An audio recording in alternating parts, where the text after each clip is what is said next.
Yes, guys, how you doing? Welcome back to, I think we're doing more multi-streams today than ever before. I think we're on Spurs Talk Show, Football Inc., Sean Butler TV, the Twitter page, and God knows where else. Maybe a few different hacking access networks, probably in Russia, China, and around the world as well. Anyway, guys, I hope you're all happy and healthy, doing the things you love, or those you love to do them with. Welcome back to Johnny. Welcome to the chat. If you have been paying attention to the content that comes out of this man's mouth over the last 24 hours, then no doubt you might be going, are we actually talking about football again? Because there was certainly some wild tangents in the last few streams. But I hope everyone's cool and dialed in. And Johnny, my man, how the devil are you, buddy? I'm okay. Listen, I've got to tell you, I'm loving the new background. Happy ever after. That obviously wasn't designated to being a Spurs fan. What are you looking at? Where does it say happy ever after? In your screen behind you. Does it? It does. Oh, happily ever after on the bus. Do you know what, mate? On last night's stream, we were talking about wild conspiracy theories. And then someone in the chat went, sure, not being funny, mate, but who was that just walked behind your camera? And I went, what? It's good banter. Really good banter. I came on last night. I thought I was talking about strange. I thought it was in a parallel universe. I'd literally came on looking for some Spurs updates as I've been out and I'd missed streaming with you last night, and I turned into the pyramids. I thought, oh, maybe I got it mixed up with Joe Rogan, but yeah, you know what? It might be better called Joe Rogaine with the amount of thinning hair that I've got going on. Joe Rogaine, yeah. But no. So listen, I mean, look, it's unusual, 18 days is it without any sort of Spurs news. But this is Spurs. It's always there, and it's good to hear that Spurs have announced some news to keep us going. That former wife beater Chris Brown will be appearing live in concert at the Tottenham Hotspur Arena, which I'm sure it's made. Chris Brown, yeah. Oh, we're not picky anymore, are we? We're not picky. No, the Rolling Stones to Chris Brown. Hang on, what's going on? Why are we? Hang on a second. StreamYard, where's all of the background? I feel like something's happened here. The background stuff is there. Okay, let me fix this because it's weird that there's no background. I haven't had a non-background situation for a while. Let's go. There you go. Yeah, there's Football Inc. We'll do that one. All right, perfect. With the current Premier League teams of Sheffield United and Luton Town. League One. Dude, I'm busy. I need to get round to fixing that. We'll get round to it. It's Football Inc., but not inclusive of graphics. But what's going on? Why, all of the standard settings have been changed? Why are the comments coming up massive? Something's going on. Shenanigans, they probably are afoot. Let's just see who's in the house. Druzel is in the house. Morning, all. Big up, Sean and Johnny. Smash a like for the show, chat, and give a channel and a sub along with Football Inc. and Sean Butler TV. And I think Spurs Talk Show should be also live as well. But get over to all three of them. Yeah, I hope so. There's about 100 people are rocking in now. Something's going on, man. Something's going on. I just come off of a phone call. I won't talk about what happened, but the long and the short of it is that I'll go back to that last one. Basically the rumours coming out of Italy that Daniel Levy is finally looking to bring back the Don. I posted just a short while ago before I came on, if you look on my Twitter feed and on my Insta, a video of the Don on the bench, Don Paratici on the bench for a game under Conte's reign, where if you look from behind, you'd actually think that he was the manager, screaming at the players. We love that passion. That's what you want from the club. Can you imagine, though? Can you imagine if because at least when Paratici was doing that and Conte was also animated, right? Conte wasn't exactly a statue on the sideline. No. But can you imagine if Paratici was in the dugout now behaving the way he did in those games and you had Ange Postecoglou hands in the pocket? They'd probably come to blows. Ange would be like, mate, you're making me look bad, mate. I'm a guy who looks at the floor and kicks the dirt. You are a little bit too animated for a backroom staff member. Now shut up. It's who we are, mate. It's who we are. Yeah, I mean, listen, like the high fiving of the players and running along the touchline when we scored a goal. I mean, who doesn't want to see that from your DOF rather than a guy that looks like he's had a bottle of sedatives when he's given his press conferences? Oh, we're going Zoom. Hang on. Pull back. There we go. Jesus, mate, we have a lot to talk about today with regards Well, look, there's a bunch of news, right? There's Paratici, but this is not a Tottenham stream. This is a football. This is a stream about all things football because the big one is Simon Jordan's prediction, which, for what it's worth, was after my prediction a long, long time ago.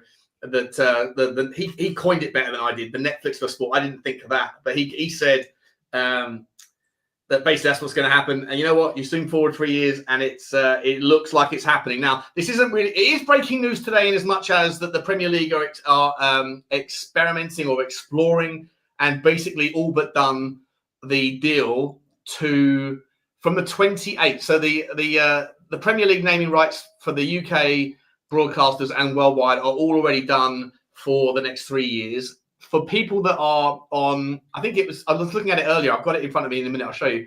But I think it's a 6-year deal, goes until the 31 season for cruise ships and for something else, some other weird form of transport where they might have access to different broadcasting rights. But essentially, from the 28-29 season, the deal is going to be struck that no longer is Setanta, no longer is Peacock, no longer is beIN Sports and Optus and all those guys. No longer are they going to be able to purchase the rights. But the Premier League are finally doing what has been suggested for a long time, which is add a 4 times multiplier to their revenue streams via some sort of streaming service. And the details are unclear. It won't affect UK customers for a while.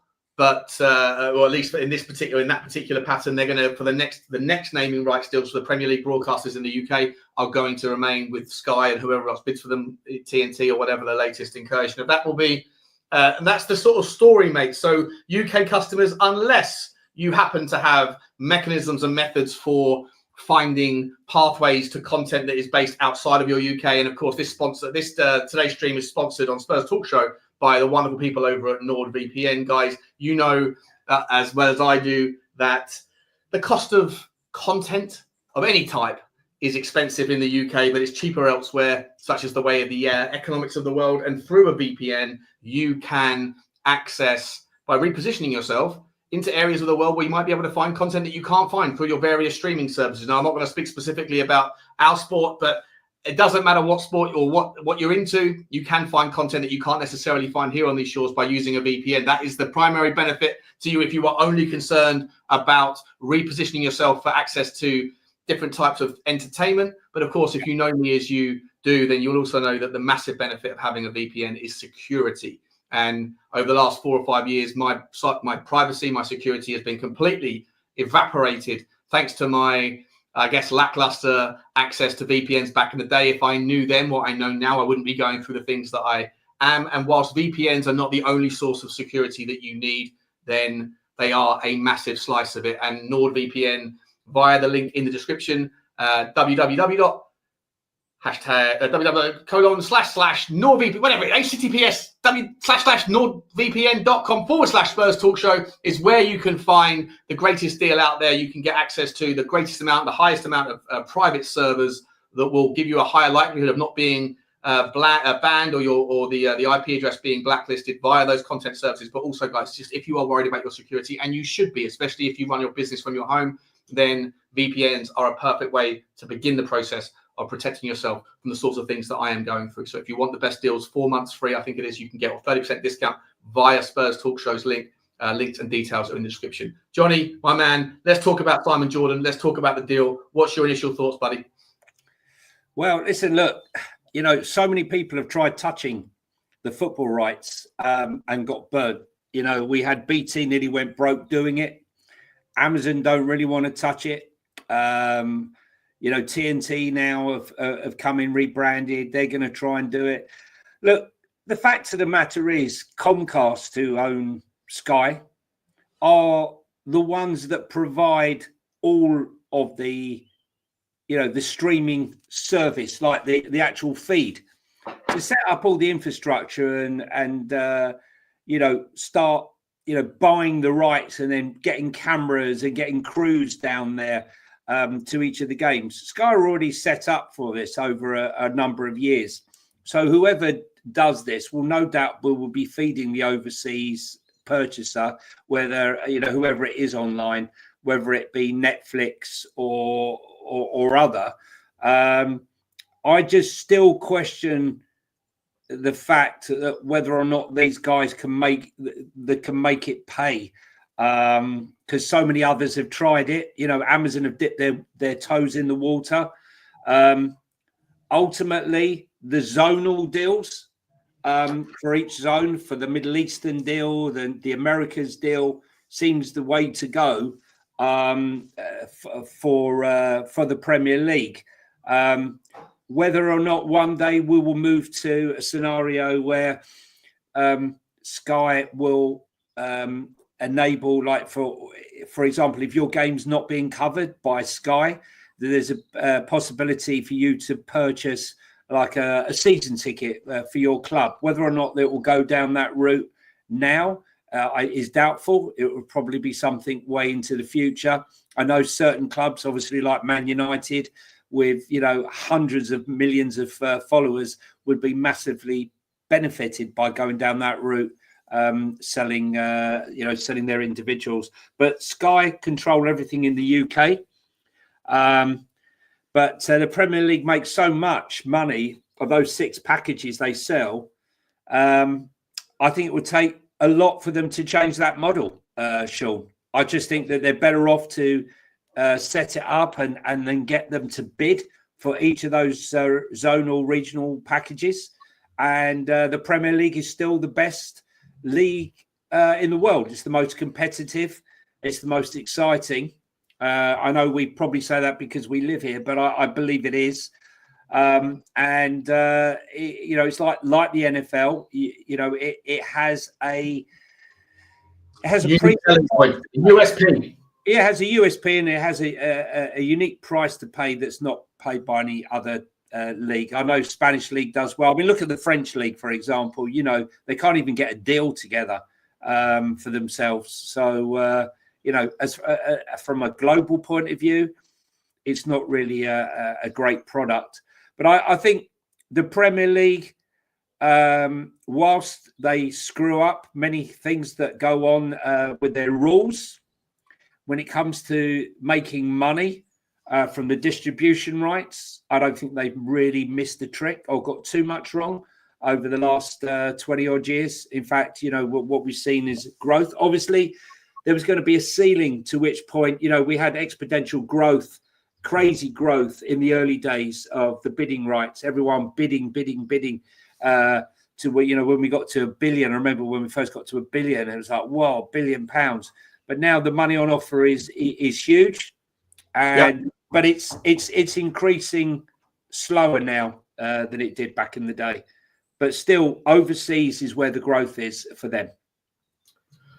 Yeah, look, just to give you a bit of background, guys, just out of curiosity, Joe, I'm worried. I'm not sure if my cameras and everything is all lined up here. Am I clear with the? Yeah, it looks exactly like you. Oh no, it's a different view. Okay. Here's my camera. I'll go this way for a second. Oh yeah, I'm going to pivot and mix it up today. As long as the audio is clear, that's good for me. In fact, you know what? I don't like the camera. I'm going to go back to where I was. Here we go. Let's do that one. There you go. Let's talk a little bit about some of these deals. So this isn't it is new news as much as Yahoo, I think it is, have brought the story out this morning. In fact, let me get this up for you all so we can see. Yahoo are very much involved. Yahoo themselves are very much involved in trying to broadcast more football and getting involved in the States now. Obviously, they can see the value in it. Look at some of the networks and their viewing numbers that they're getting now.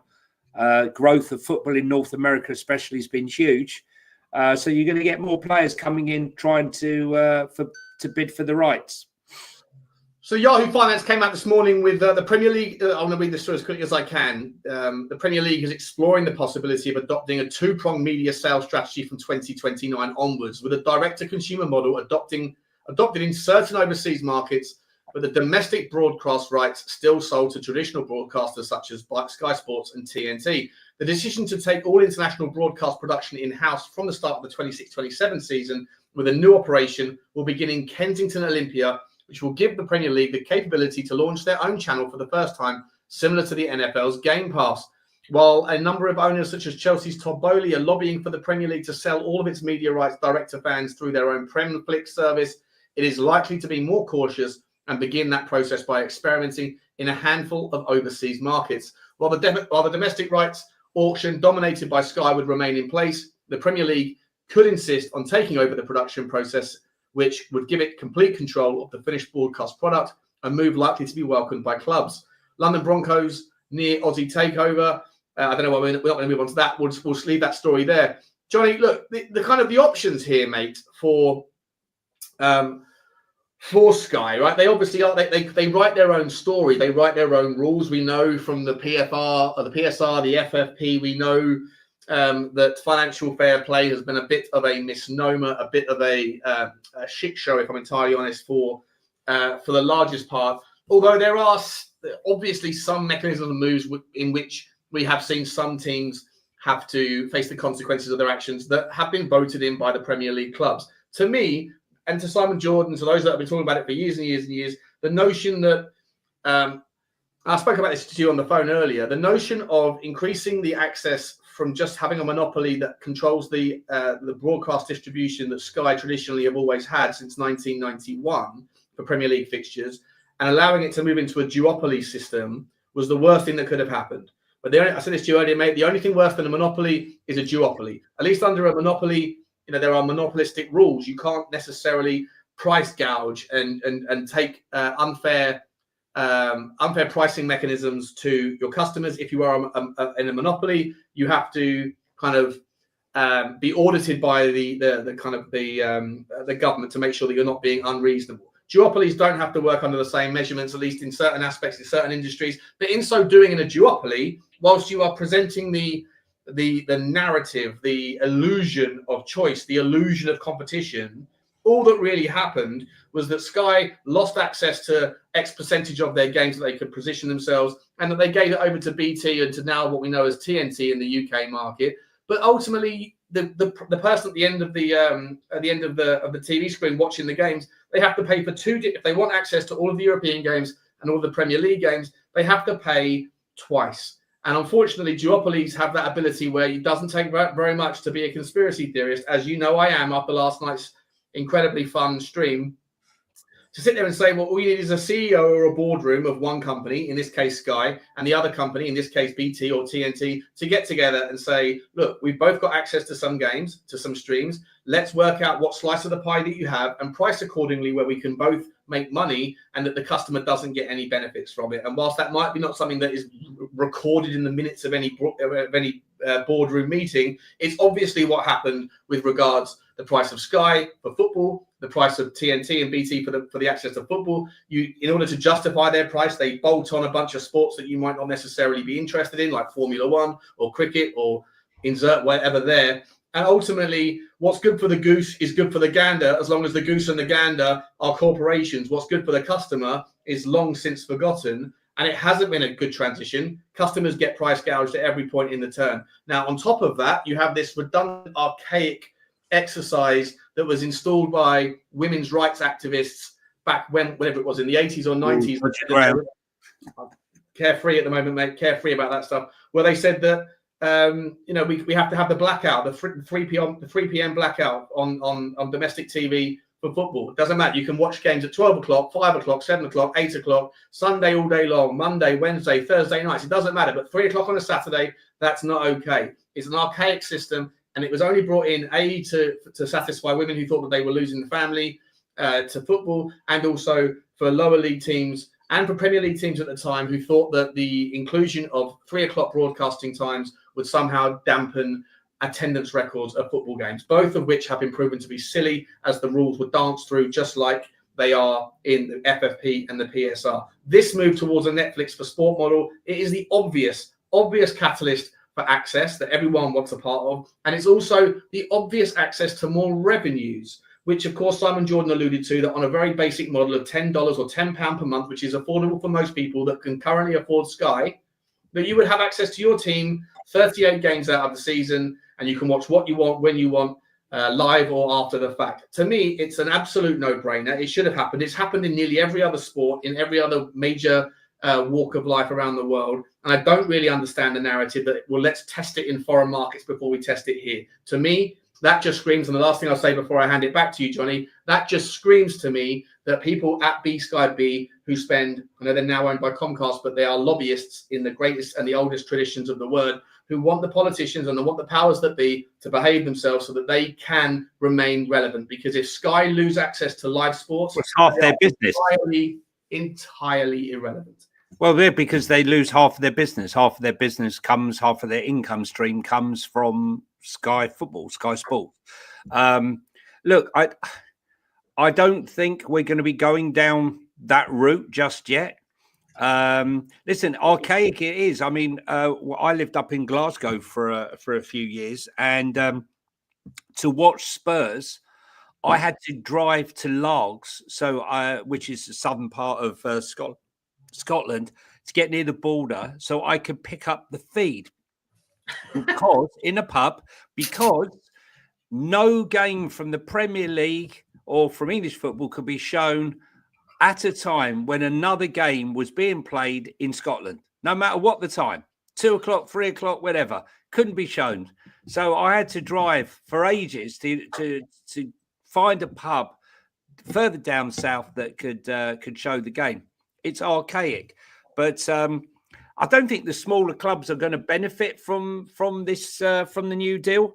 Smaller clubs in the Premier League. Well, the smaller clubs outside, probably, the drip down. The new deal benefits everyone other in the sense that, now any game not on Saturday, at 3 o'clock will now be shown, on Sky. Sky are controlling all the feeds in this country, but overseas they can do what they want. They can sell individual packages. They can sell season style tickets, because it makes sense. All people they're going to cancel their Sky subscription anyway. Oh, I'm talking about overseas. I know. Not everyone. Sean. Yeah, you who are savvy in all things VPN, right? Myself, right, who goes abroad and uses a VPN. Nord, and then I go abroad and I pretend that I'm in the UK and I'm watching my Sky and I'm watching my football, which I can't get because I don't have access to it through watching at Sky, because I don't want to watch, like when I was in Dubai, for example, I don't want to be watching it in Arabic. I want to be watching what I watch at home. No disrespect to what their commentary does. But many people aren't tech savvy. Many people don't even know what IPTV is, right? Millions, thousands do. But, you've got to understand that this is for everyone. I think the model works. Look, I would say it's almost saturized in the UK. Overseas, there's still so many avenues for them to exploit. Basically, where's this armchair? His armchair's still there, Darren. Don't worry about his armchair. Where's Wally with that background, isn't it? I need to get a black chair as well. Yeah, I just think that the more money goes in, what we should be concerned about is the more the money comes in and the more money goes to the clubs, where is that money going as a fan base? Is that going just to higher wages? Is it going to better players? Is it improving the league? That much we don't know. I mean, there's a club like Tottenham. I'm not so sure, but many other clubs, the revenue stream they're getting from Sky is massive, especially on a positional basis. I mean, if Spurs finished 15th, 16th this season, as opposed to 10th, it's like something like 18 million pound difference. It's a lot of money for smaller clubs. The money's going to go up dramatically, even with the absence of the UK market in the initial instance. Yeah, I do believe that more and more people are savvy enough to work out, and this is obviously 3 seasons away, right? But I do think that a lot of people maybe, and I take your point that not everyone knows how to do these things, but I do think a lot more people will just cancel their Sky subscription and then pivot to some access point, right? It's not that Sky are producing all the feeds that most of the countries, are using around the world. They're running off of their feeds. For them to send crews, look, BT nearly went bust with it. They done millions on it, right? They bid on it and they didn't make any money. TNT probably will be the same. Amazon dipped their toe in and they're spending a fortune, but they're not really making it. The whole thing is about trying to drive up customer subscriptions.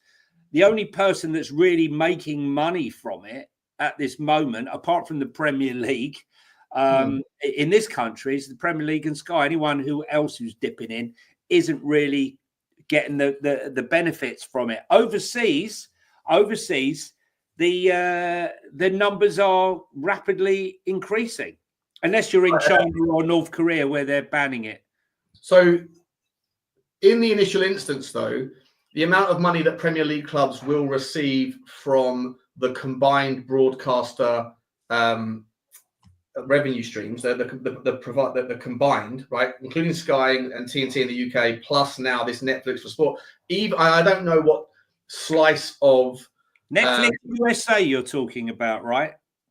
Because I do not believe that will come a time when we will have a Netflix UK, Net Sports, right? Netflix. Forget about Netflix. I'm just using that as a branding example. Like, just that there will be a standalone thing. It might be called Premflix, whatever. Right? Just some website that will be owned by the Premier League that will. And it will have its first instance, its first iteration, just won't be accessible to UK customers, but it will be accessible to anyone who lives in Ireland, to Istanbul. Yeah. So like an NFL pass, like an NFL pass or a UFC pass. Right. So I can buy a UFC pass. I think, or in America, you can buy a UFC pass, unless you have other means of getting it. Or an NFL pass if you're an NFL fan. So on the similar sort of basis as that. Yeah, but so at the moment, whatever it is that, let's just use Tottenham as an example. And obviously just forget about the Champions League money. Whatever it is that they get, I haven't got the detail in front of me, but let's say that they make £150 million a year from broadcasting, right? From broadcasting rights, media rights. That number will go up because I don't know what slice of the 150 million, just as an example, a throwaway number. I don't know whether 100 million of it comes from Sky and TNT and the other 50 comes from the combined aggregated number of all other international markets, or whether it's 100 million from the others and 50 million from Sky. I don't know the slice. But in any event, if the rest of those media companies now do not get to purchase the rights, and that the Premier League, and who owns the Premier League? The Premier League clubs. Yeah. That they get to price their own access point to control everything, so that they don't have to worry about Sky B or TNT, or sorry, not those two. They don't have to worry about Peacock. They haven't got to worry about Setanta or beIN Sports and all those companies that need to make a profit or attempt to, and their margins. That if you can price the package to someone in Jordan, to someone in Australia, to someone in America, to someone in, and it's all I get that. $15 a month, right? To them, it's cheaper than what they currently pay. And to the Premier League, they get 100% of the bang, right? So to me, I believe that in the initial instance, Sky will continue to pay whatever Sky pays to the Premier League clubs, but the rest of the market that can now be controlled by the Premier League as a testing ground before they end up taking over the whole thing 3 years later, will provide Premier League clubs more money from broadcast rights than they currently get. And because of the fact that the idea, as far as I'm aware, was that because everyone gets access to every club, that in the initial instance, the first format, before they know the fallout and the shake of it, that there will be a fairer distribution, so that it won't be based on how many times your team plays on Sky Sports or on Setanta on a Sunday, that you will get more if you're Manchester City than you will if you're Southampton, because there's more eyes and interest in City than there is in Southampton, because everyone gets access to every game in every other market other than the English league. But there should be a fairer distribution, so that if you are a Premier League team, you will get more money than you would do under the current model. How long do you think that's a good thing? That's a really good thing. I hear you, Sean. But how long do you think it will be? Before the likes, like we have in Spain, where the likes of the Barcelonas and Real Madrid say, well, we are 100 times more desirable than you are in Osasuna or That's what happens currently, though. Bauer. Yeah, no, I'm just saying. But when you look at Manchester United, are rumored to have 1 billion followers on the planet. As opposed to Bournemouth, who are new, or Brighton, who might have 100,000, followers or subscribers. I agree with you. The distribution needs to be fair. The thing is, when you get these, the owners in a room, the Todd Bowleys and the Jim Ratcliffes and the Daniel Levy's in the room, how long is it before they start making the demands that they want a larger slice because of what they bring to the table, otherwise forcing us to set up our own individual Well, this is what we spoke about earlier on the phone, right? So that to me is where it becomes really interesting, and where my attention. Obviously, we've got 3 years before this even. Well, it's more 2029, isn't it? 4 years. Yeah. The end of the 27-28 season is the last season under the current system. So the 28-29 season. So yeah, 4 years, three and a half years, whatever, right? But obviously the detail will fall out before then. But what's really interesting, Johnny? So two factors. This is talk at the moment, just to say, right, this is talk. Like, no deal's been actually signed yet. Well, it hasn't been signed in this regard, but it was back in November that the Premier League announced they are breaking away from IMG, and so they are taking the media in-house, right? So, the in-housing of it is confirmed. It's just how it shakes out, we don't know yet. But they don't need to pay IMG to be the intermediary. Correct, right? But let's see if the Premier League, they couldn't organise a piss off in a brewery for me. So hang on. We got a situation where the Premier League are spending tens of millions of pounds fighting its own members over its own rules. So this is it. This is you just that's the thing, right? So first and foremost, you have the elephant in the room that you touched on it a minute ago. We spoke about it on the phone earlier. Like, yes, the principal idea should be that the Burnleys, the Southamptons, the West Broms, the West Hams should get a fairer distribution of the broadcast rights that is not dictated by how many eyeballs are going to watch the game, and therefore Sky, as it currently does, gets to pick Man United, City, Chelsea, Tottenham, Arsenal, whatever, for most of the games on a Sunday that are broadcast, because they know that's where the attention is. That won't happen in a world where you access all, right? So those smaller teams can sit there and say, on that basis, we want more of the share, and that's fine. But there is the argument, right, that the Premier League could also vote to say, we're taking it away from IMG, we're taking it in-house, but then because of infighting and squabbling, you could get a situation where Daniel Levy or whoever else says, actually, screw Premflix, I'd rather just access Tottenham fans through Spurs Play at £20 a month, right? And they can price according to whatever they want and whatever they think that their sucker fans are willing to pay. And then you go back to Levy, more like £50 to £100 a month. Right, exactly, right? And then you get a situation where then you have to consider, well, that might benefit Daniel Levy more than it does the owner of Southampton or Nottingham Forest, but it won't necessarily benefit them in comparison to Manchester United, who have 10 times more global fans around the world. And so who's the benefit of that scenario? United, right? Correct. Liverpool and Arsenal, more so than anyone else. And so you have that consideration. So you don't want to piss off everyone to the point where they all go in their own direction. The other consideration, Johnny, the other one, mate, is look at the cabals and the collaborations and the cartels that are forming with regards to the FFP. Newcastle, City, Villa, and Chelsea, all abstaining or pulling away, trying to get others to join them in the pursuit of not fair balance when it comes to financial fair play. And Daniel Levy being the spokesperson, the poster boy for financial fair play and PSR that never materialized, trying to get everyone else to stay amongst the 15 teams that don't revolt. So in and of itself, you have little factions within the Premier League that like each other, that don't like each other. That you scratch my back, I'll scratch yours by buying John Duran for you for £70 million from Saudi Arabia. All this stuff's going on, mate. It's fascinating, Johnny. It's fascinating. Let's balance the books with a player, and he'll be back soon. It will be back. You know he'll be back. You know, and you know what? And Destiny's right. Sky would want their cut. Derek had saying F the Premier League. Let me just get some super chats, mate, and then I'm going to ask you for some more detail on this. So Eugene has become a new member. I think he also said, Sean, I'm getting sick and tired of cancelling the memberships and then resigning. Listen, I'm sorry, man. Blame the hackers. Blame Russia or Slovenia, whoever it is today that's inside my network. North Korea. We're going North for Korea. Korea. Thank you very much. Look at this. Super Spurs TV. Blaine Dev.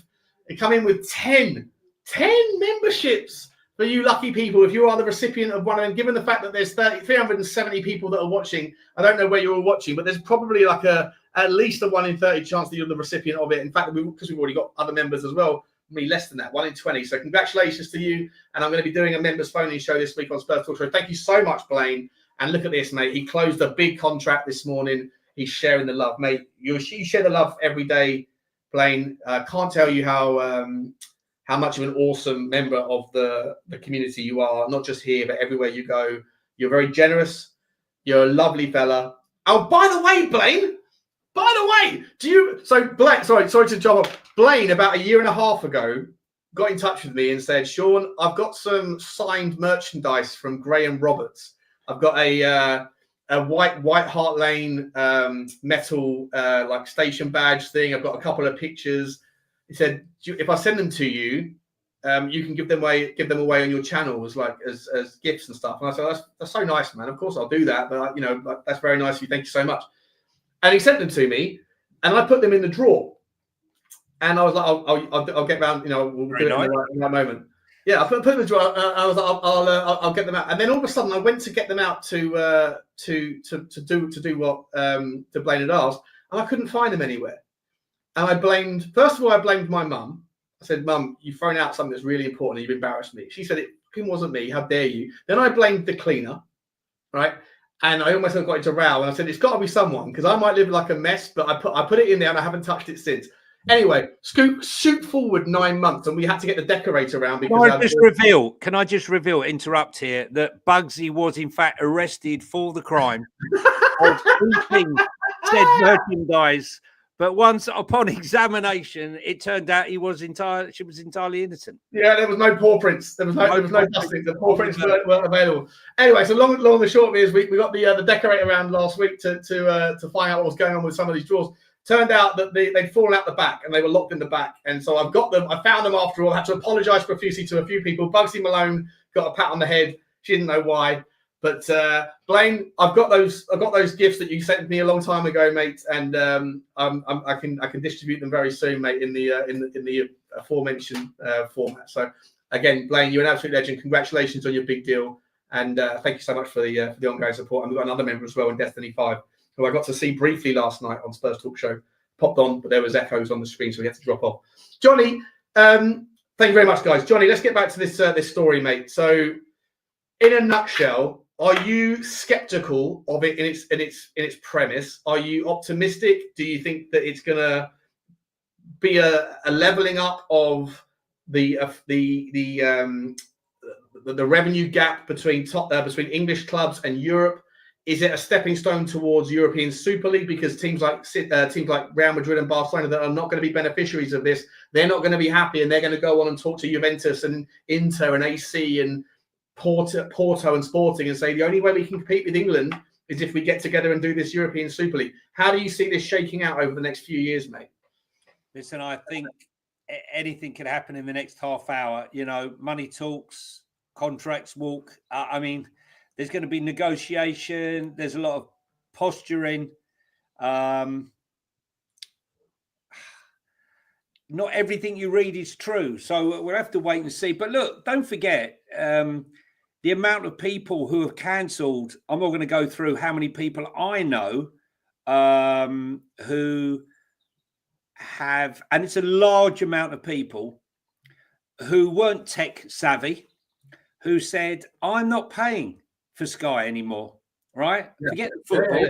I'm not paying for it. They're taking the piss, and I'm now going to go for IPTV. Cost of living too much, right? You can't afford £1 at the supermarket for eggs. You can't afford football. So exactly. So they've gone for IPTV, pay £55, £60 a year. But now what they're doing is they're scaring the millions of people out there, or hundreds of thousands of people out there who have got IPTV, who are now giving up IPTV because they've been warned that they could go to jail or Really? actively fined. Well, people who are supplying the feeds can go to jail, and they're saying that the people who are utilizing it will be fined. Now, I mean, that's a threat, but this is They're going to find you if you're using a VPN. This is a country. This is a country. Yeah, but you're not using a VPN when you're using. These people aren't using IPTV. Should be. Yes, but Sean, I know. They're plugging NordVPN, which is great, but the vast majority aren't, which is why Nord are plugging it, because people need to start using it in this day and age of being hacked. But now, what the Premier League are doing, they're putting the fear of God into people who have just bought their IPTV, who are now giving up their IPTV and coming back to Sky, because fearful that that they could be prosecuted for. But as you say, this is a country that can't even arrest people who do serious crimes. So begs the question that the threat and the fear of a couple of stories of people going to jail. And Granny Marge was arrested last week whilst watching football at home on Sunday. We're not having an official Sky contract. But look, I think the growth is huge. The pub down my road was literally the landlord was arrested for using Sky. If you work in a pub, you have to have a special license, right, with the code at the top. Yeah. And the policeman was in there. I don't know if this is entirely true, but this is the story I was told. The policeman was in there off duty watching a Tottenham game or whatever, and then noticed that there was no code at the top with the reference number, and then went back to work on the Monday, and then on the Tuesday didn't raid the place, but went in and said, you can't do that.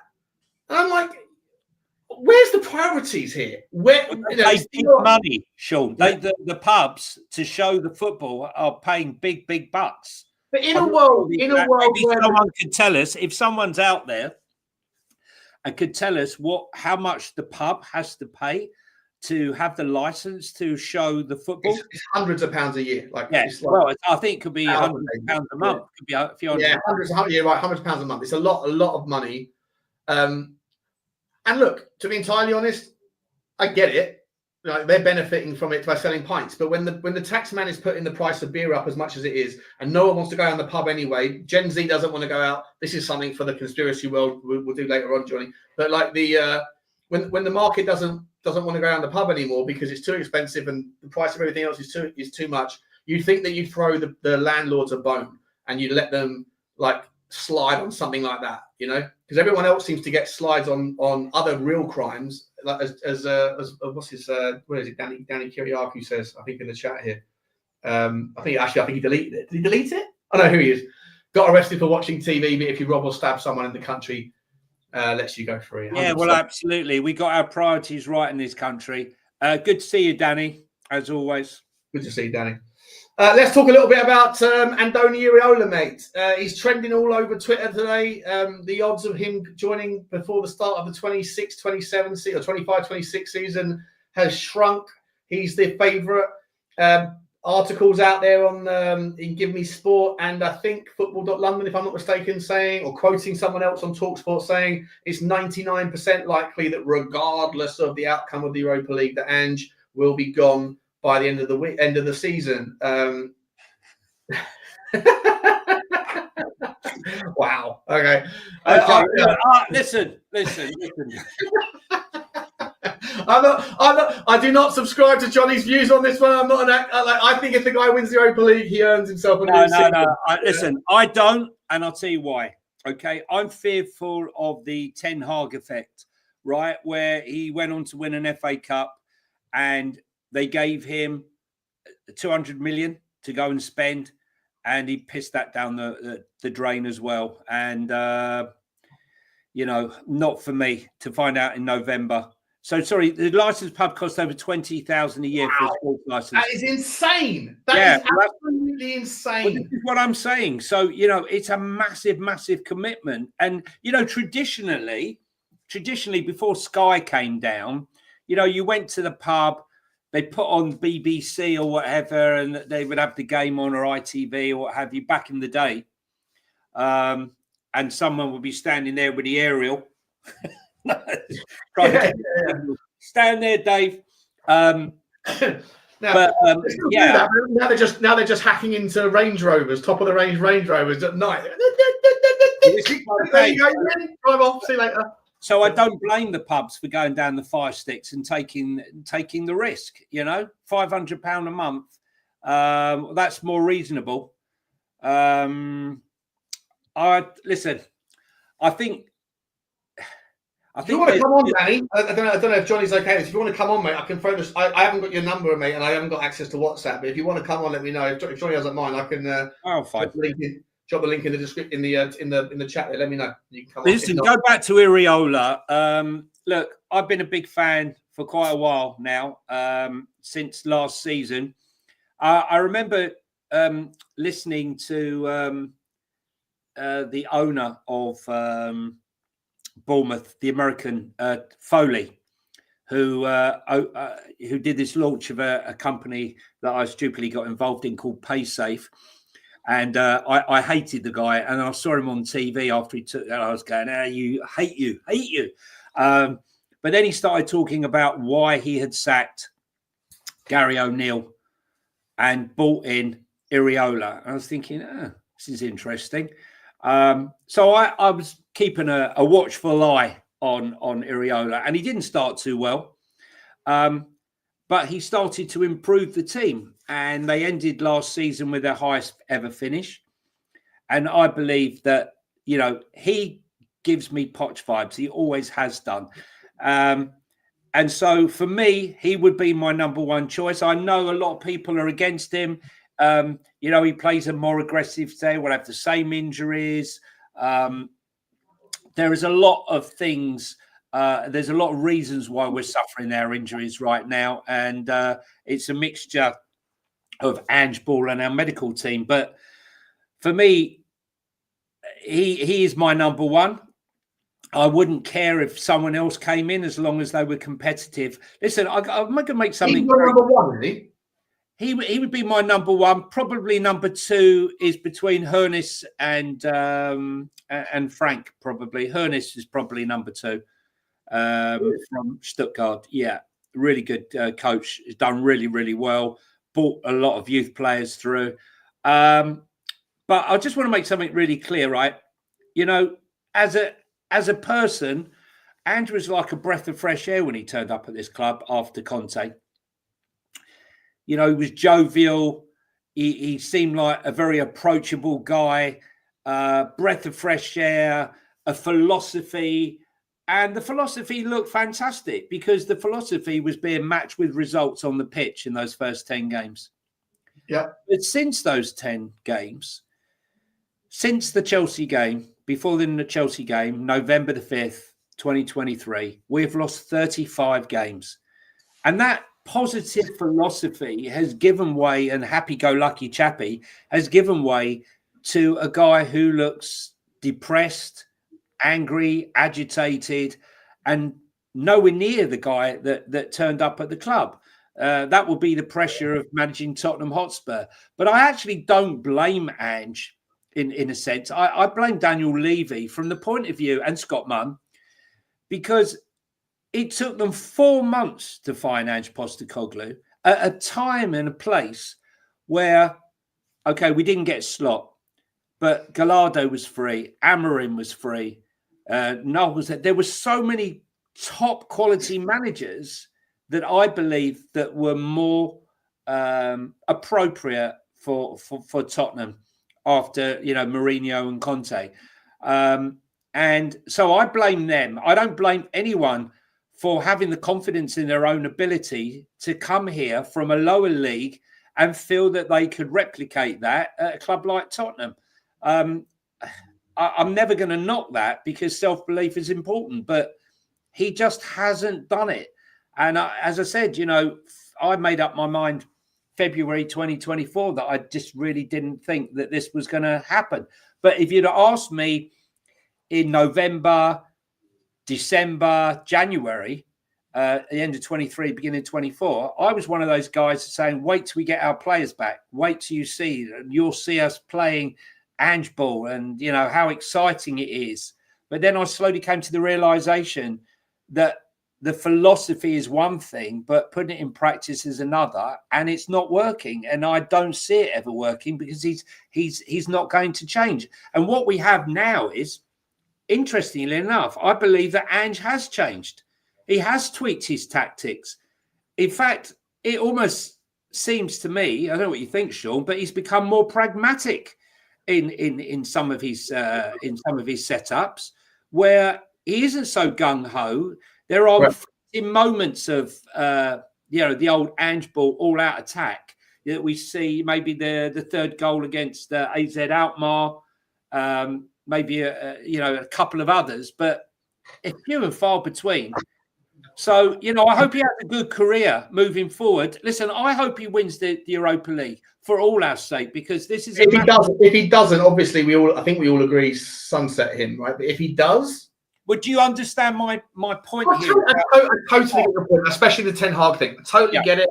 Totally get it. And I'm guessing, knowing the makeup of Tottenham fans, unless you happen to, frequent like an ideology of like loyalty to your boy, and your boy is probably based on the fact that you're Australian. If I'm wrong about that, then fair enough. If there's anybody in the comments, by the way, that's not Australian, that is 100% behind Ange and doesn't agree with the notion that most Tottenham fans, most pundits are now saying like it's Europa League or bust for him, let me know. And if there's anybody in the comment section that is Australian, that is kind of sick and tired of Ange, then let me know. You can represent it with a 1 if you're Australian but sick of Ange, and a 2 if you're not Australian but still backing him.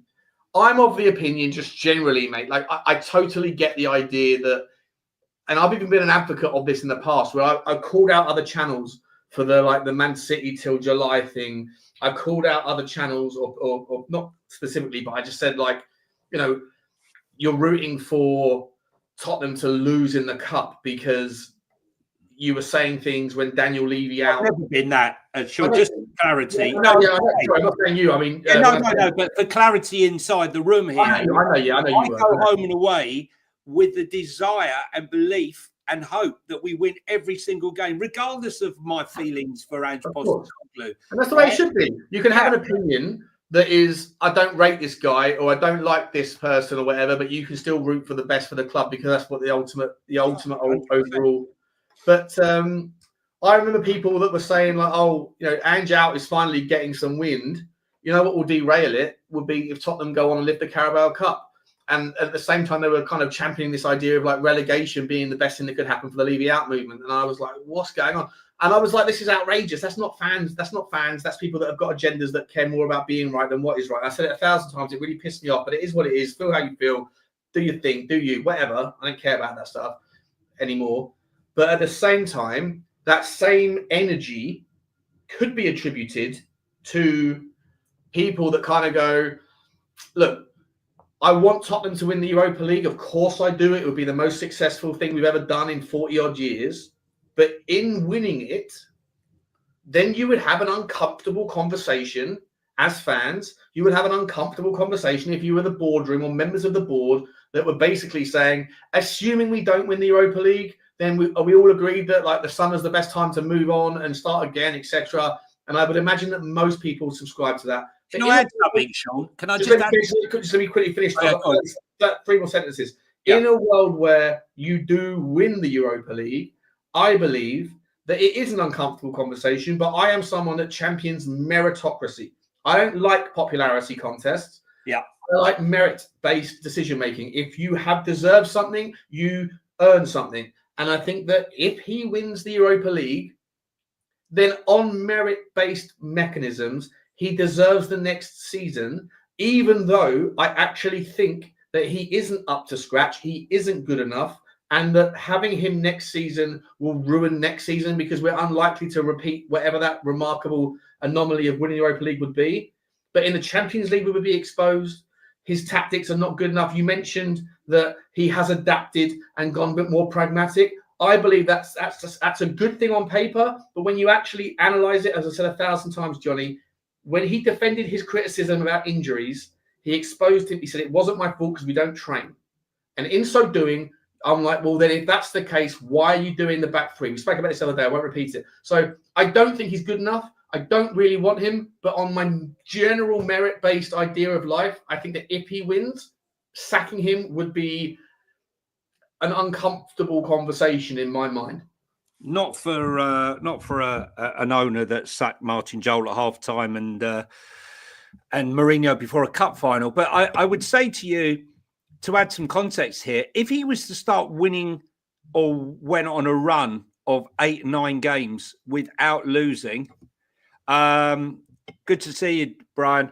If he went on a run where he won sort of 8 or 9 games or was undefeated in 8 or 9 games of the 11 in the league, then, you know, I could get behind it potentially that he's suddenly changed tide, he's changing tactics. I don't believe it's possible. I don't believe it's going to happen.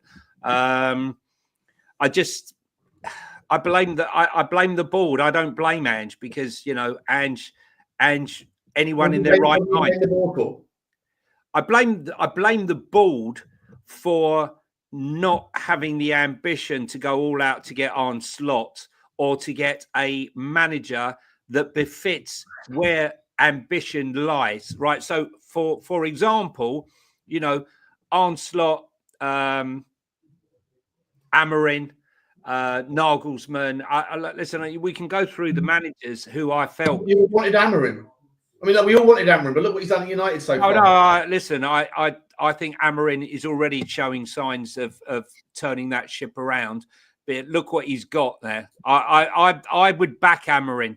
I really would. I wouldn't pay any attention to what's been going on. If we brought in Amorim and he started at Tottenham the way that he started at United, that Tottenham fans would have not universally, of course, nothing's universal, but the majority of Tottenham fans would have been like, who the fuck is this clown? Well, listen, look, the thing is, Amorim has stated that the system that they're going to be playing, look, I don't need to bore you with the likes of Jadon Sancho, Anthony, Rashford, and all the others who checked out a long time ago. Massive wages. Casemiro. I mean, we don't need to. They spend hundreds and hundreds of millions on players who are on 300 grand a week plus who have checked out. Right? That ain't Amorim's fault, right? But hang on a second. Isn't that the antithesis of what Tottenham fans are angry about Daniel Levy for not doing? No. I'm saying. I've always said, Sean, it's not how much you spend, it's what you spend it on, right? And you know, I'm a big believer in that. For me personally, ambition would have been to go out and sign Gyökeres. Hang on a second, right? To go with the other two Swedish players that we've got in the club. But for me, someone like Iraola has always given me Poch vibes in the way he handles himself, the way he talks, the way he comes across. And also, you know, should he come, right? At least we would have a striker he knows how to get the best of. No one's got a better tune out of him than out of Solanke than him. Correct. And also, if Romero was to go, there would be a better chance of us getting Dean Huijsen or Semenya, or you know, to come to Spurs should we have to lose Romero, and we'd be in a position to pay the money for someone like Huijsen. But just harking back quickly, forget about Iraola for a second. Let's just look back at the United comparison there.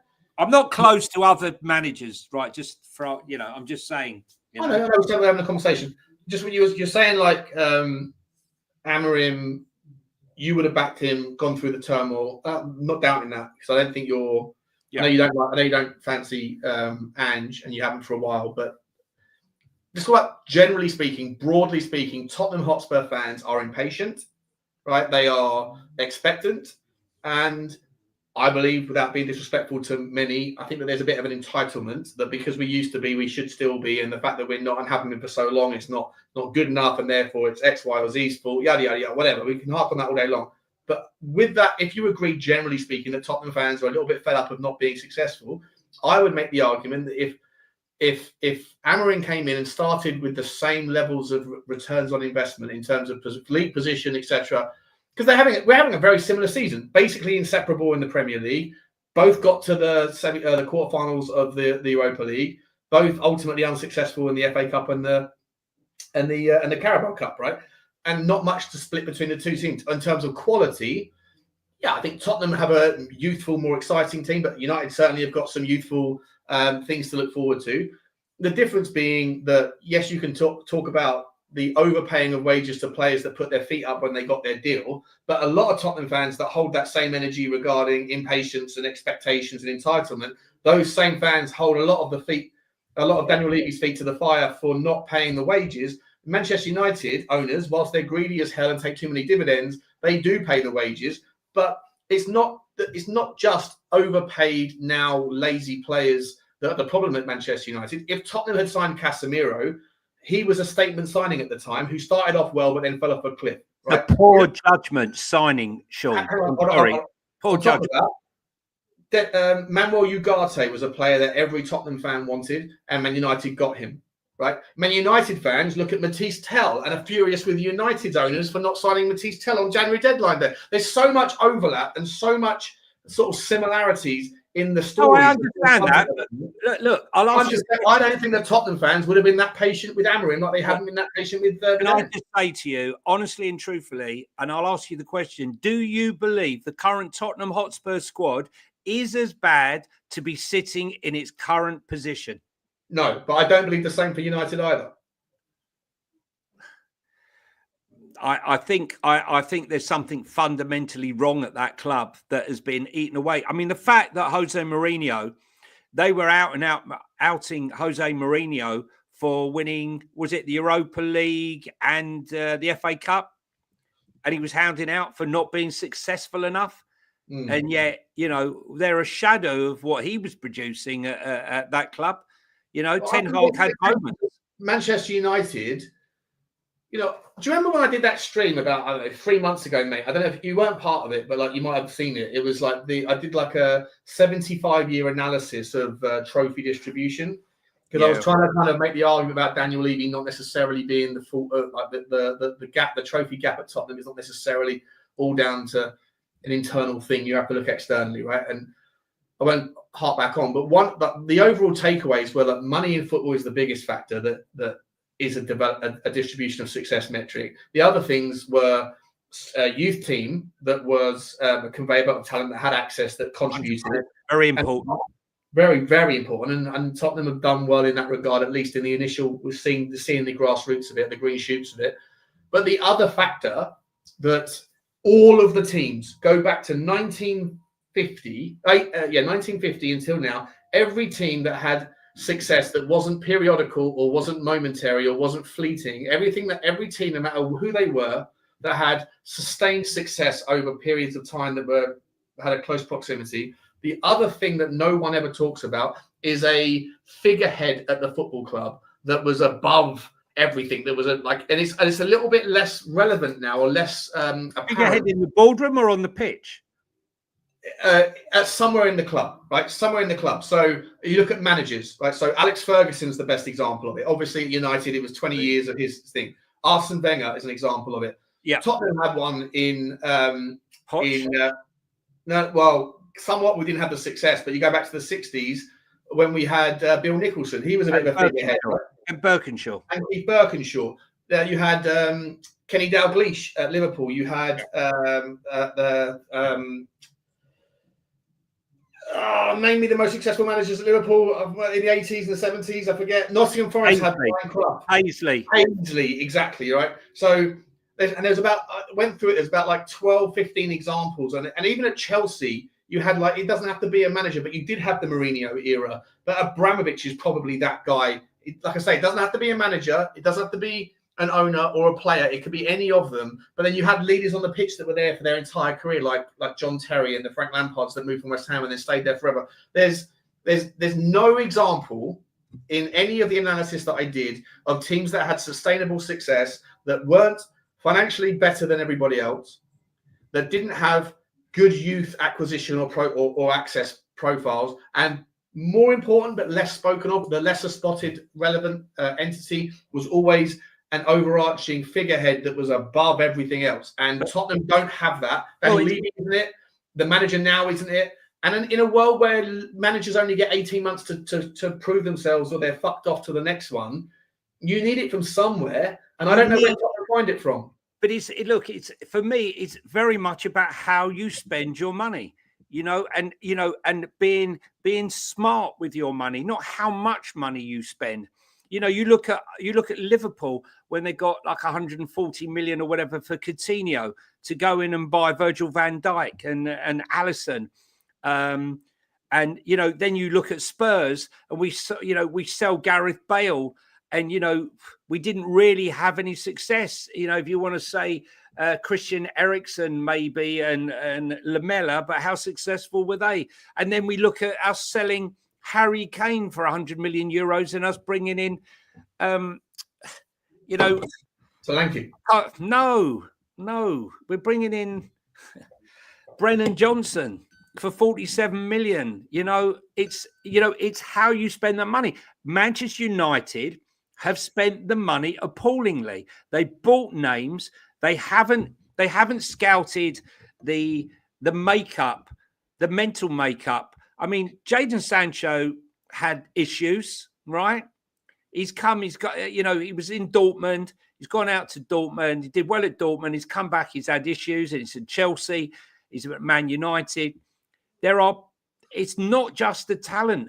Football is littered with players who fell by the wayside, who had God-given talent, but pissed it down the drain. And then on to marry that on the other side, you have players with average ability, right, who raised their game, who worked on it, lived and breathed it. And we were talking about this before. I was talking about it before. Someone like Bergvall, who has gone under the wing of Kulu and spends every waking minute when he's with Kulu sat in the gym. Right. And we've seen the physicality of Kulu, who was bounced off the balls in his early part of his Tottenham career, and he's now winning those challenges. His physicality has given him an edge in the game.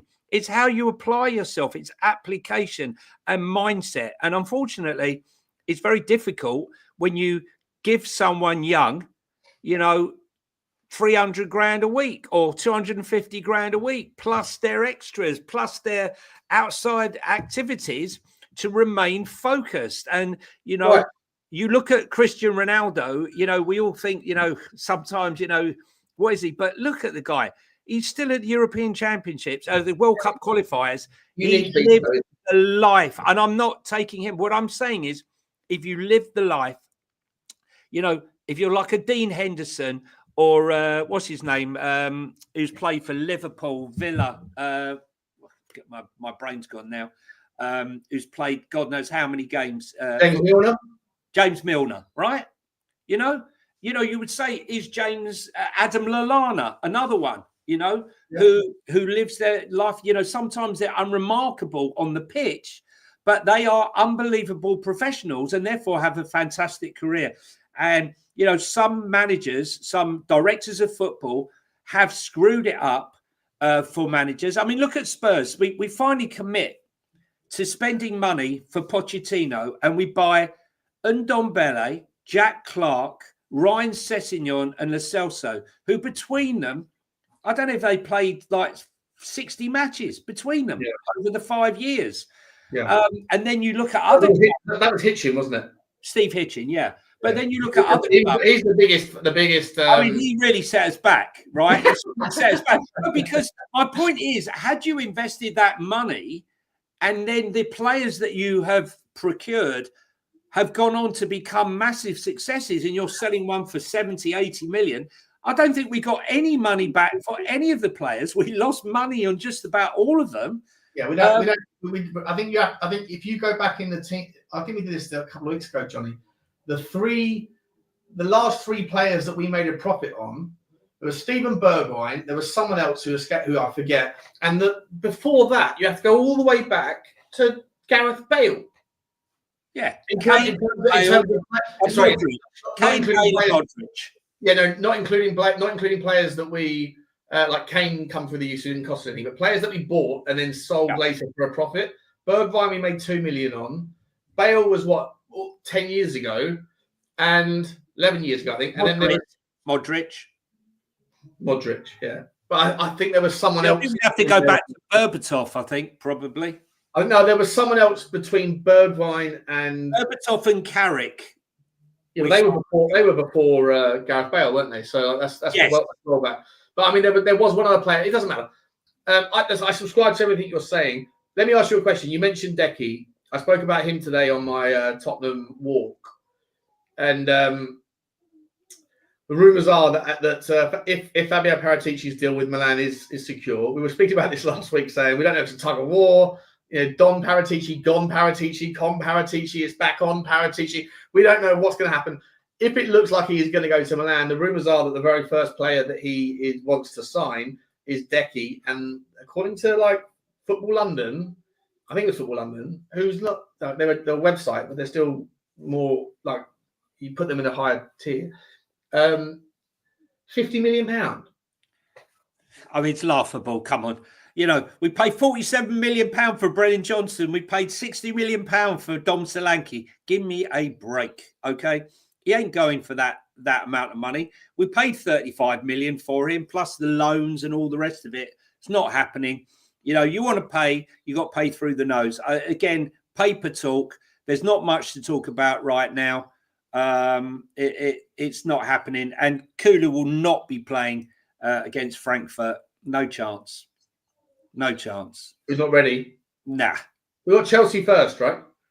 Chelsea first, then Southampton, then Frankfurt. I'm going to all of the games, and as I said to you before, I screwed up a bit. For some unknown reason, I thought the first game that I booked was the home game. I thought the first game was the 17th, away.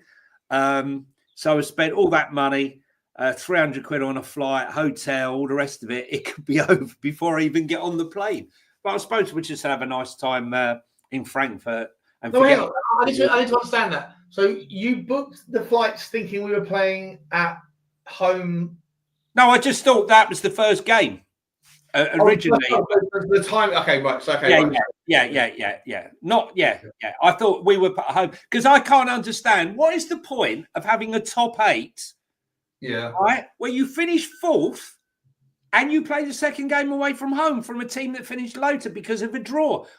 Surely the whole purpose of finishing high in the league is that if you're 4th and you're drawn against someone who's 7th in the league, you should always play away from home second. Always play at home, away from home first. Yeah. Away from home first, at home second. Yeah, I completely agree. It's madness that all of that work is only rewarded with one last 16 knockout. I think we're away to Lazio. Should they beat Bodo Glimt? Beat Frankfurt, then probably Lazio, and then probably Bilbao United. Yeah. Madness, absolute madness. I know you've got we've got 20 minutes before you got to go, Johnny. You've got a few other things to talk about. Just wanted to get there's a couple of super chat. One super chat here from Dermatron. Big up, guys. Keep up the great work. Cheers, Dermo. Good to see you, my man. Still waiting for you to message me on Twitter, buddy. I can't contact you right now on an Irish number. Sorry, bud. Thank you very much for the super chat. The other story that was in that, right, was about the Decky thing. Was for me, as I said on the video, I said that when you look at the unique value, I think that certain players are versatile, certain players are specialists, and the value attribution should be in accordance with whatever you need. But when you've got someone like him, his unique competencies, there's very few players in the Premier League that have the combination of being versatile and that you can put him on the right, put him through the middle. You could probably put him in the 8 and he wouldn't do a bad job. But on top of that, he's incredibly strong.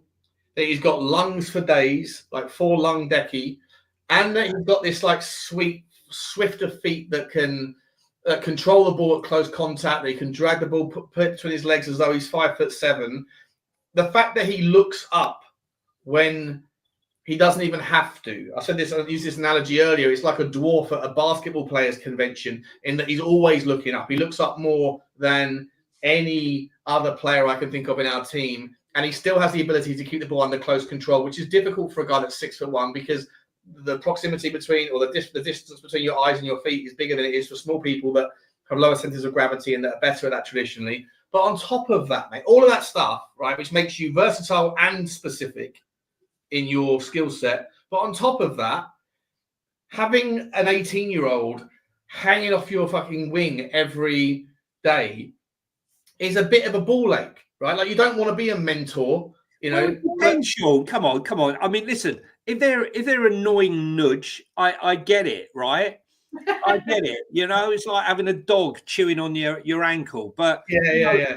If you know, I think, you know, he's a very mature and smart guy, Decky, right? Much more mature than a lot of the players in that squad. I can tell. You can tell when he holds an interview. He's only 24 years old. Yes, he's very mature. You can hear when he talks in an interview post game. He's the most sensible one there. He's the most articulate. You know, he's the one that's analysing his game, talking about why, you know, last season he wasn't as good for him, and he can see some of his failings and working in the gym. So, you know, I don't think it's a bad thing. I don't think it's a bad thing. I'm just saying it's another consideration. It's another thing that you have to do. Right? A young kid comes in from your part of the world, and you're asked, "Oh, can you mind like mentoring a little bit?" He was happy to do it, Sean. He was happy to do it. What's more annoying is we are sitting there week in and week out, and how many of you guys in the chat have sat there and said, if we don't rest Decky, he's going to get injured soon. We all said it over and over again. And Decky himself said, I'm on the brink. I'm on the brink. I'm on the brink. Right? He said it 2 or 3 times. And we have to wait till he breaks down and can't play for weeks rather than resting him. Right? I honestly, it's infuriating. Yeah, I hear you, mate. I hear you. But he's so valuable, and the idea that £50 million is going to prize him away, I think, is lunacy. What are we going to buy with that? What would we honestly? What would you buy with that? We go and spunk it on another crap deal, right? Yeah, it's not for me. I wouldn't sell him for all the tea in China, if I'm entirely honest. But I think that I'm not saying he's a like top 3 player in the world, but he's so unique, and I think the unique specificity combined with this versatility that he has, all the things we just mentioned.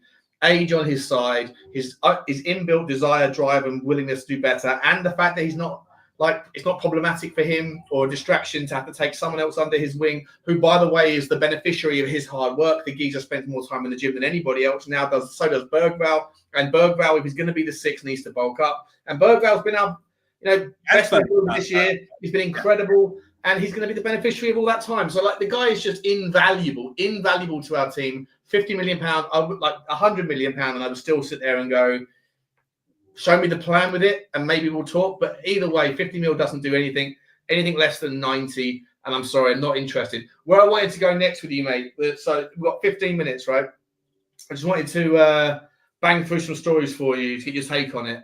Yeah. Outgoings. There's a story out from the Daily Mail that's talking about Liverpool's search for a new right back in the pursuit of a replacement for Trent Alexander-Arnold, and they've got 8 names. 2 of them are Tottenham players, Pedro Porro and Jed Spence. The Daily Mail is actually basically bigging up how good these 2 are. One is a here and now, ready now for their system, and in Pedro Porro, and the other one is for an up and comer that's already proven his weight and worth in gold. We know how you feel about Jed Spence, the Tottenham player. But talk to me about the prospect of losing either or both of them. What prices would you put on them? Let me know what your thoughts are there. I've got to be honest with you. Conor Bradley is a superb player.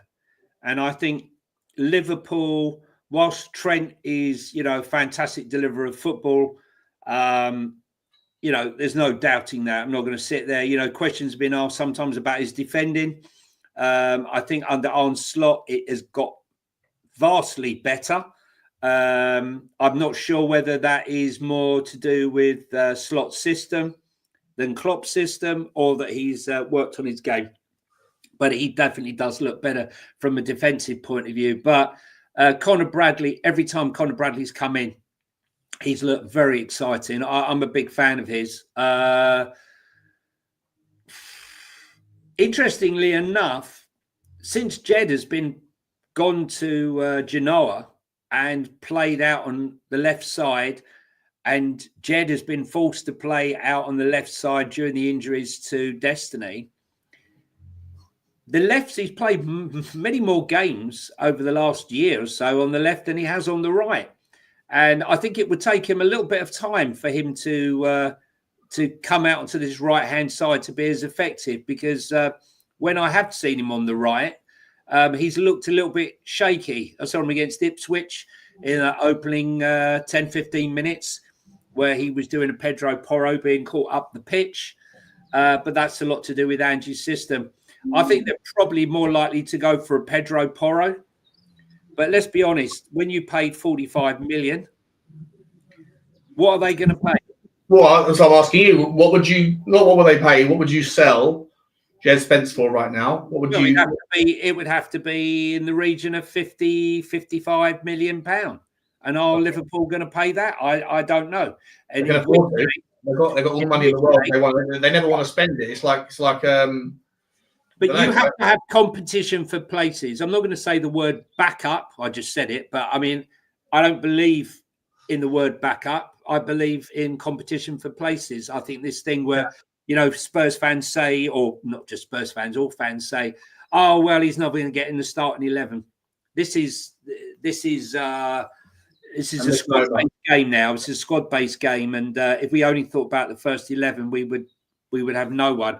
So for me, it would be Porro that I would sell. Do you think Tottenham's inner workings value? Who do you bring in is the question to replace Porro, because you can't have one. You can't.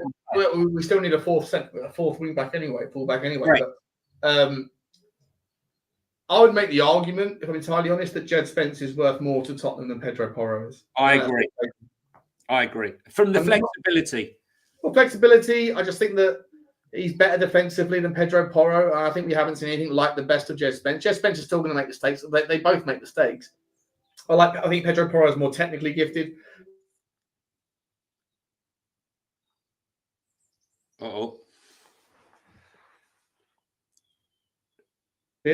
Sorry, not sure I disappeared there.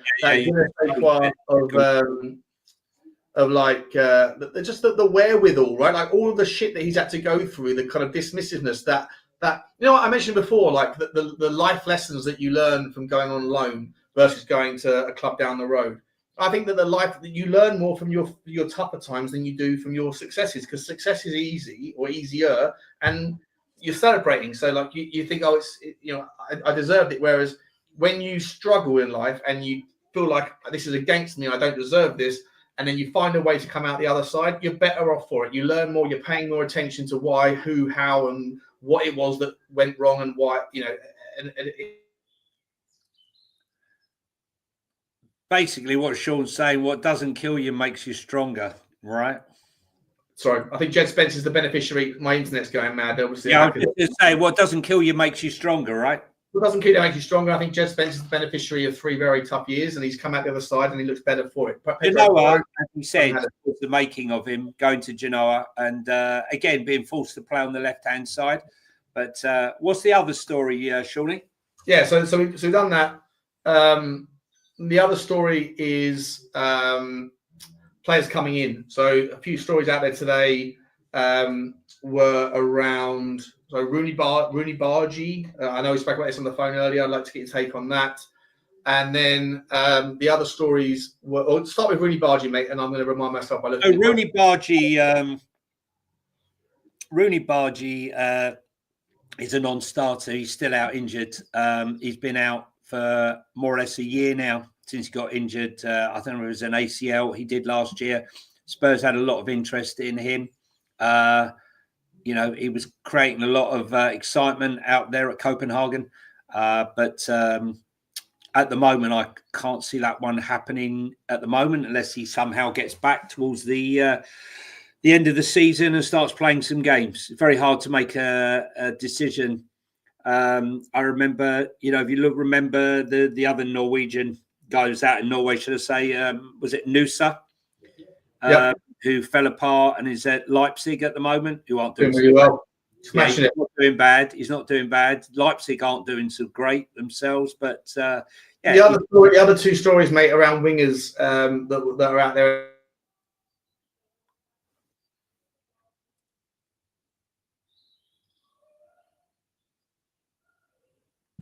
Sorry, that the hackers are obviously in that Jack Grealish is prepared to lower his wage demands in order to get a move, so he wants to play first in football, and that Tottenham are prime candidates. We'll get your take on that. And the last one is ex-Tottenham boy, current Chelsea guy, came from PSV Eindhoven to Chelsea for 35 million. And then Chelsea made up their mind on him back in September. They didn't want him anymore. And Noni Madueke, I don't think that Noni Madueke is anything more than just a very gifted, head down, take players on. But his consistency and his output and his ability to look up and pick the right pass is not good enough. I don't want another one of those. And if you are going to get another one of those, then don't spend anything more than 25 million on them, because they're everywhere. Players that are good at taking the first man on but can't get the output right, they are everywhere, mate. And the ones that are the good ones, the ones that look up, like I say, that's why Decky is so valuable to me. Noni Madueke, no. Jack Grealish, I don't think Jack Grealish offers, as a senior pro, when we're looking at blending youth with experience, we need the experience to be leaders, professional, concentrating, focused. And I think that Jack Grealish, whilst I admire the player for sure, I think the guy is a bit of a party boy. And no disrespect, I'm one of those guys as well, just on a lower level. But I feel like Sean. I'm not interested in Jack or Noni. What's your take on that? Spurs have also, just to add to this, Spurs have also been linked from Spain with Enzo Milo, the Stuttgart midfielder, which should Hoeneß come from Stuttgart, that would be a one that would be of interest for sure. He's on my list. And Spurs have, as you know, have made a big bid for Chris Rigg, the 17-year-old midfielder, who some people have likened to a Paul Gascoigne with his sort of combative midfield strength, but I believe West Ham are ahead on that one. But the Sunderland boys creating a lot of interest out there. But there's a few stories out there at the moment. You've got Arsenal are having talks with Gyökeres, and that would really upset me if he's not coming. Well, they've arranged the formal meeting with the agent of. He ain't coming. No. I know he's going. He might go to Arsenal, but he's not coming. Yeah, well, he's a friend. The agent is a friend of Arteta's, which could well swing that one. Who else we got? Atletico Madrid are also interested in that. Luis Diaz looking to move away from Liverpool. There's one we missed out on. Lovely. He turned us down, didn't he? He screwed us over. And then, as you say, the Noni Madueke. Not for me. I don't know what guys think in the chat. Jack Grealish, no. Jared Braithwaite, he's probably going to end up away from Everton. Or will Everton do all they can to keep him now? He's coming into the new stadium. They will, but Everton are in a cost-cutting procedure under the guise of the Friedkin Group. So I think that there's a situation emerging, mate, where they're going to have to go. Real Madrid are also apparently interested in Calafiori at Arsenal as well. So there's a lot. Listen, they're testing the water. Let me tell you, 100% clubs are already talking to players already, and posturing and getting ready. Don't forget, we got the World Club Championships on this summer, which is going to be a huge event. And I wouldn't be surprised if, clubs are signing the Carlos Kickaballs, the players from China or from some place, some Paraguayan team or wherever that we never even heard of that ends up coming. Like a Raul Jimenez, maybe. Apparently, but I saw earlier, apparently Liverpool, who's going to the club? Is City or one of the big teams that goes to Chelsea? Man City and Chelsea. Yeah, I saw this one last time. They can all earn something like £80 million from it. Like, it's just another madness. Johnny, mate, listen, I've got to go. I'm getting a nudge. Oh, I'm getting a nudge, wink, that I've got to get out and do a few things, mate. I know we got to round it off. This is a record. Can I just announce that this is probably the first time that Sean has looked to leave before me, and a 1 hour stream has only been an hour and 29 minutes and 2 hours, which is a massive plus. But no, it's great. I've got a little bit of stamina left because I want to get back on to what happened with the Egyptians and what's all that stuff about owls in the pyramids. And that's what we're doing later on tonight. Yeah. Bring under the Great Pyramid, chambers running down 600 meters, and then 2 miles below that, Okay. Yeah, we've got that tonight. Get over to Sean Butler TV if you want to get slice 2 of. The Earth is not flat. The Earth is not flat. The Earth is not flat. Neither is my my levels of curiosity about how the world works. But guys, let's all say massive thank you, Johnny. Massive thank you to you, my man. Where can people find you? Johnny H3232 on X, and if you're on Instagram or TikTok, I've just started my TikTok up again. Talking Tottenham 1882, where I stick all my videos and bits and pieces from games and some funny videos, laughing at ourselves. Give us a follow there. So that's Talking Tottenham 1882 on TikTok and Instagram. And thanks very much, guys, for putting up with us for an hour and a half. There you go, guys. Let us know in the comments what you think about the Netflix for sports concept. It looks like it's happening. It's a few years away, but it's definitely going to happen, as we have spoken about so many times. Put your comments in the chat there so we can answer them. This has got a lot of traction yet. This is going to be moving.